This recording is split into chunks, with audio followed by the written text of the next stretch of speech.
Alô, devoto, que alegria ter você junto com a gente aqui na TV Pai Eterno. Nessa semana, que é para lá de especial, estamos celebrando os 130 anos da chegada dos missionários redentoristas no estado de Goiás. Quem vai contar essa história para a gente é o missionário redentorista Padre Rafael Vieira, que vai receber alguns convidados e relembrar momentos marcantes desta história, da devoção ao Divino Pai Eterno também. E eu quero lembrar que é cada filho evangelizador quem faz essa obra acontecer. Se você quer participar e colaborar com a construção da nova Casa do Pai, com as obras sociais redentoristas e com a missão da TV Pai Eterno de levar esse grandioso amor do Pai, ligue agora para a gente pelo 62 3506 9800. 62 3506 9800. Vem junto com a gente fazer parte da nossa família de amor. Vamos conhecer um pouquinho dessa história agora.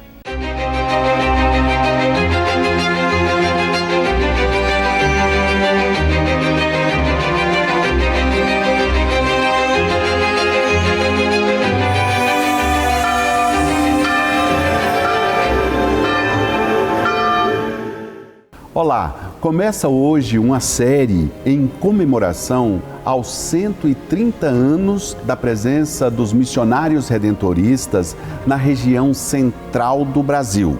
Mais precisamente, onde hoje está a capital de Goiás, a cidade de Goiânia. E também uma outra cidade que atualmente está a 18 quilômetros de Goiânia, a cidade de Trindade, onde se localiza o nosso Santuário do Divino Pai Eterno.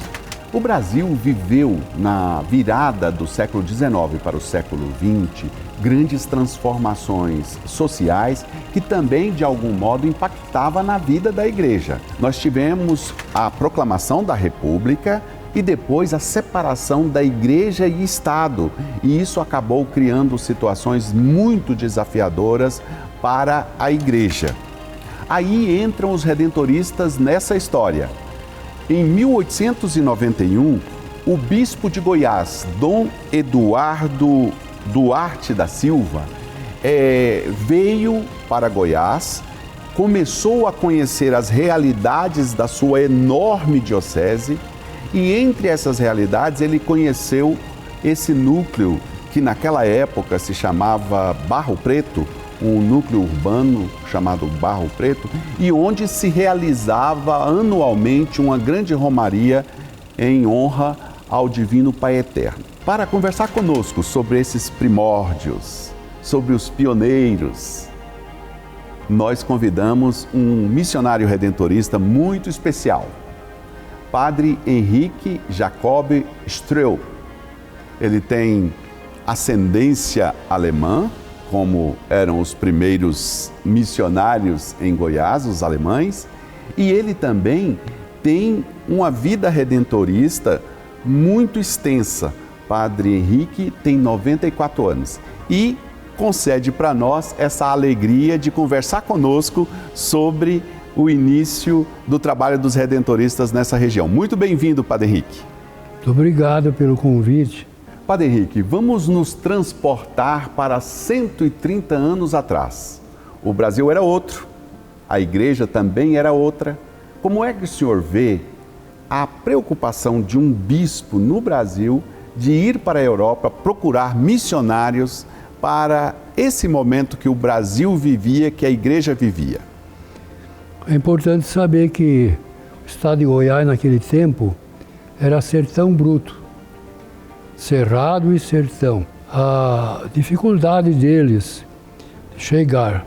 Bom, antes disso, eles foram procurados lá na Europa, porque é uma região imensa, é uma diocese de Goiás que abrangia o estado de Goiás e Tocantins. Para um bispo, tudo a cavalo, não havia carro, não havia ônibus, não havia avião, não havia internet, nada disso. Uma dificuldade muito grande. Ele precisava de padres, missionários para evangelizar, para cuidar das almas, como diziam.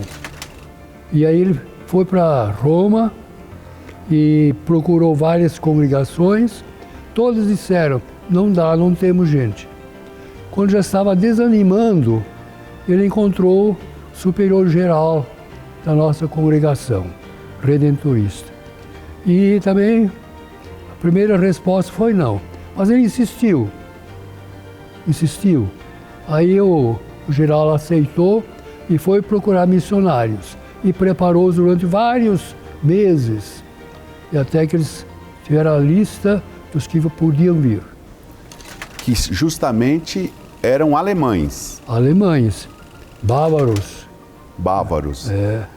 O superior geral, quando fez essa pesquisa para achar missionários disponíveis, encontrou então os bávaros para receber essa missão de vir ao Brasil. Levaram, parece que 18 dias para atravessar o Atlântico, até o Rio de Janeiro. Aí de lá para cá, de lá foram para São Paulo, né? Depois, então, de São Paulo, a turma se dividiu em duas equipes. Uma turma para Aparecida, outra para Goiás. Os de Goiás vieram de trem até acho que Uberaba, e daí em diante não tinha mais trem.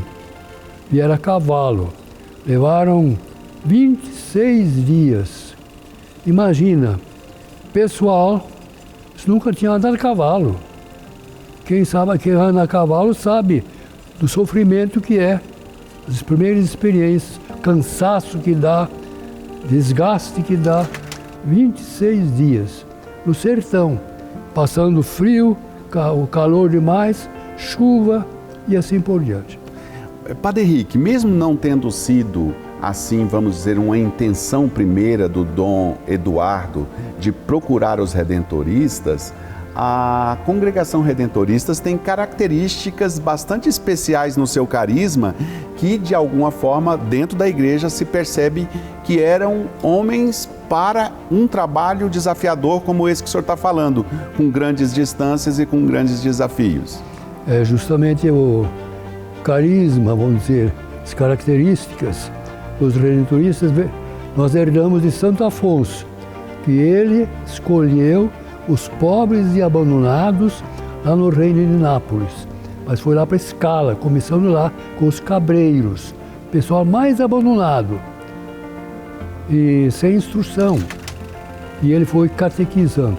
Fundou então a congregação em 1732 para trabalhar com os abandonados e pobres.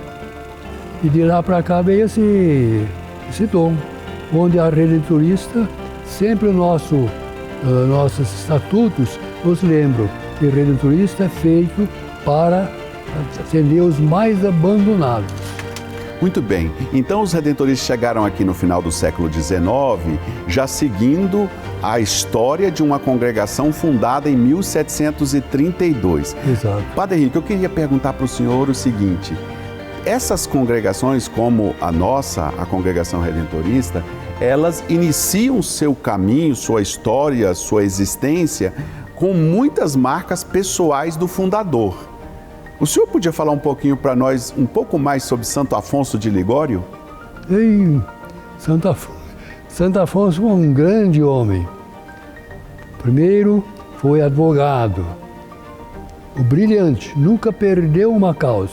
E olha, com 16 anos de idade, feito doutor, advogado, direito civil e eclesiástico, 16 anos. Homem de oração, homem de meditação, mesmo como leigo ainda. Só depois que virou padre, se ordenou e foi trabalhar com o povo pobre. Fora de Nápoles, que no reino de Nápoles havia muitos padres. Mas ele foi sozinho para lá, depois outros companheiros se ajuntaram e formaram a primeira comunidade lá. É interessante e bonito comparar que na origem da congregação redentorista tem um êxodo, né? Santo Afonso deixa um centro com muitas pessoas, com muito clero e vai atrás de uma região onde não tinha quase ninguém, todo mundo precisava de uma presença da igreja. A gente compara isso com o que aconteceu com os redentoristas alemães vindo para o Brasil. Saíram de lá, vieram para cá. E eu queria ainda conectar a uma terceira história, a história do senhor. O senhor também não é goiano, o senhor veio de outro lugar. Como é que o senhor vê, então, essa necessidade do êxodo, de procurar os lugares, de fazer como Santo Afonso, de fazer como os alemães e também como o senhor fez? Eu comecei ao estudo no Rio Grande do Sul, 2 anos, depois Aparecida, me formei em Tietê.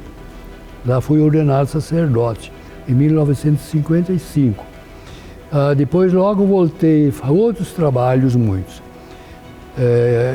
Trabalhei em São Paulo, na Penha, trabalhei no Rio Grande do Sul, Cachoeiro do Sul. Depois resolvi pedir aos superiores para transferir para Goiás, que era uma missão. Depois virou vice-província, mais tarde província. E eu vim para cá por 2 motivos. O primeiro motivo foi de saúde, que tenho muito problema com frio, sofro mesmo. Então os médicos me aconselharam, procure um lugar mais quente. E o outro motivo que pesou muito foi a necessidade premente de mais sacerdotes nessa região. Eu já tinha visitado uma vez.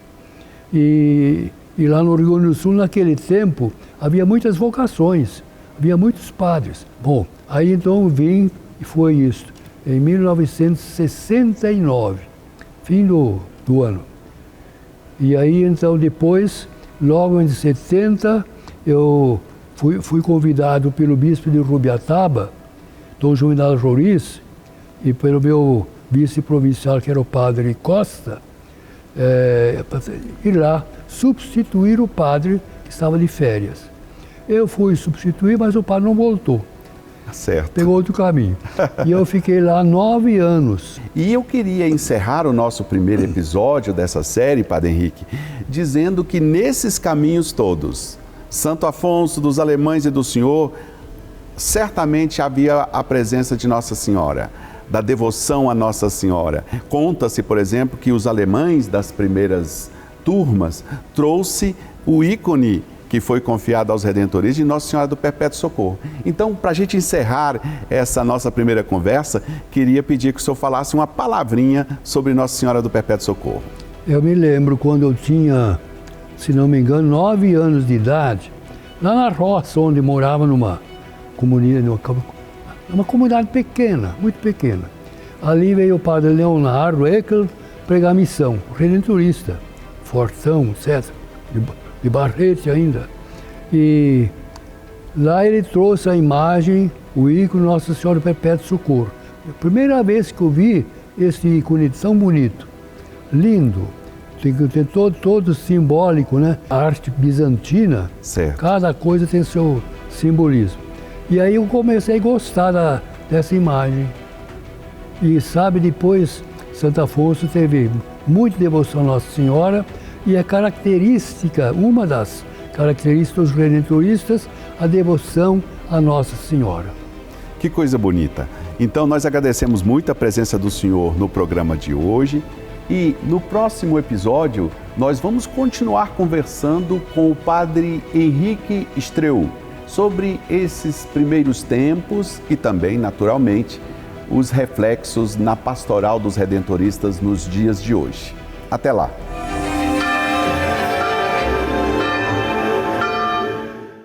Amanhã, o Padre Rafael Vieira continua contando essa história pra gente e eu espero você aqui na Alô Devoto. Tchau, tchau.